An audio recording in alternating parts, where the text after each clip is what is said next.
Team 6, that is Nitin and Himanshu from CTE department.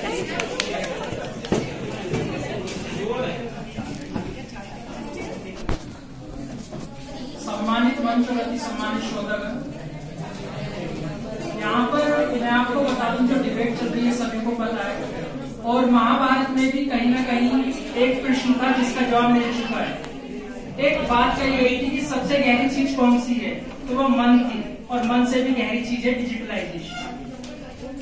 तो मैं इसे अपने शब्दों में व्यक्त करना चाहता हूँ। मन की दूरी नाप दी, सारी दुनिया पास में आई है, घर बैठे ही डिजिटलाइजेशन ने सारी दुनिया की सैर कराई है। दुनिया कहती अपनों को दूर किया, लेकिन दूर वालों को भी पास बिठाया है। 7 समुंदर पार गए जो उनको पास बिठाया है। गुरु बनकर हर सवाल का जवाब बताता है, जब समझाने का अवसर आता है तो सबका बाप बन जाता है। व्यापार में नई ऊंचाइयां छूने को जगाता है, एक आदमी एक समय पर 100 आदमियों का काम कर जाता है। डिप्रेशन दुनिया में फैल रहा, WHO ने बताया है, डिजिटलाइजेशन ने सबका साथ देकर सबका धैर्य बंधाया है। पहले कोई किसी का काम करता था तो उसका वो महान बन जाता था, छोटा मोटा काम करना भी उसका एहसान बन जाता था, उसका एहसान बन जाता था। मनुष्य के आगे से ज्यादा काम डिजिटलाइजेशन कर रहा है और मनुष्य की झोली को खुशियों से भर रहा है। डिजिटलाइजेशन ने शिक्षा की तस्वीर बदल दी है। जो शिक्षा हजारों रुपयों में मिलती थी वो मामूली पैसों में मिलती है। जब से घर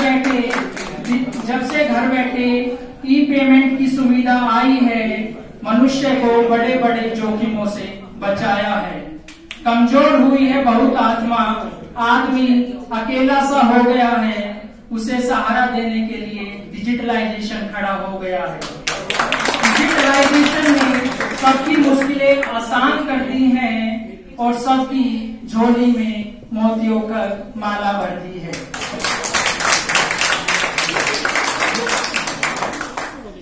मोतियों की माला भरती है।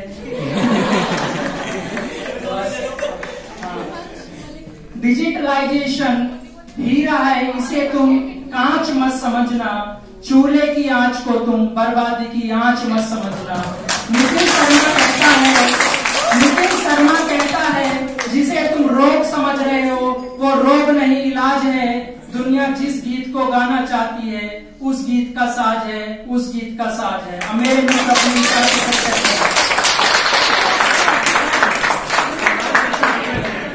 परिवार कैसे बिखर से रहे हैं, युवा कैसे बिगड़ से रहे हैं, परिवार कैसे बिखर से रहे हैं, युवा कैसे बिगड़ से रहे हैं। जब देखता हूँ संवेदनाएं असंवेदनहीनता में बदल रही हैं तो दुख होता है। जब संस्कारों की अर्थी निकल रही है। मैं हिमांशु संगम यहाँ पे विपक्ष विषय के विपक्ष में अपने विचारों को प्रस्तुत करने के लिए यहाँ पे उपस्थित हूँ। डिजिटलाइजेशन के इस युग में जिस तरह हम इंटरनेट और मशीनीकरण में खुद को बांटते जा रहे हैं, यह एक तरह से हमारे जीवन और पुरुषार्थ को नष्ट करता जा रहा है। और साथ ही साथ रामधारी सिंह दिनकर जी ने एक छोटी सी पंक्ति लिखी है, वर्षा अंधड़ आता पखंड और उसके है साधन प्रचंड। इसका मतलब होता है कि हमें जीवन को जानने के लिए, इसकी दिव्यता को पहचानने के लिए पुरुषार्थ करना पड़ता है, कठिनाइयों का सामना करना पड़ता है। इंटरनेट के इस युग में जिस प्रकार हम अपने समय, आज के युवा समय और शक्ति दोनों को नष्ट कर रहे हैं। फेसबुक, व्हाट्सएप, इंस्टा, टिकटॉक और मोबाइल गेम, ये सारी चीजें दीमक की तरह हमारे जीवन और शक्ति को नष्ट कर रही हैं और हमें इसका भान भी नहीं हो रहा है।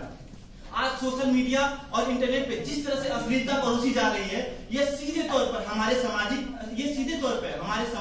में उपस्थित बच्चे, युवाएं, हमारी संस्कृति पर यह सीधा असर डाल रहा है। साथ ही साथ ये हमारे समाज में एक अलग प्रकार की मानसिकता को विकसित कर रहा है, जो हमारे लिए एक अत्यंत विचारणीय समस्या है। आज के डिजिटल युग में जिस प्रकार से इंसानी संवेदनाओं का गला घोटा जा रहा है, यह अत्यंत दुखद है। इंसानी संवेदनाएं हमें जीवंतता बताती हैं, जीवन की भव्यता का बोध कराती हैं। कहा जाता है कि इंसानी संवेदनशीलता अगर अपनी उत्कृष्ट और चरम अवस्था पे हो तो हम सूर्य और चंद्रमा की स्थिति को भी जान सकते हैं।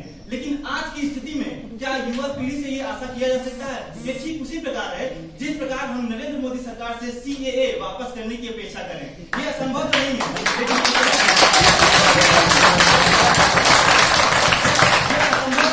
लेकिन ये इतना सरल भी नहीं है। आज के डिजिटल युग में जिस तरह से युवा पीढ़ी किताबों से विमुख होती जा रही है, यह अत्यंत दुखद है, हम सबके लिए दुखद है। क्योंकि किताबों से जब हम जुड़ते हैं तो हमारी भावनाएं, हमारी श्रद्धा जुड़ती हैं। ज्ञान के प्रति हमारा जो ज्ञान हम प्राप्त करते हैं उसके प्रति एक मूल्य होता है। आज के युग में हम जिस तरह से सोशल मीडिया से आसानी से ज्ञान प्राप्त कर रहे हैं, वो ज्ञान हमारे लिए मूल्यहीन होता जा रहा है।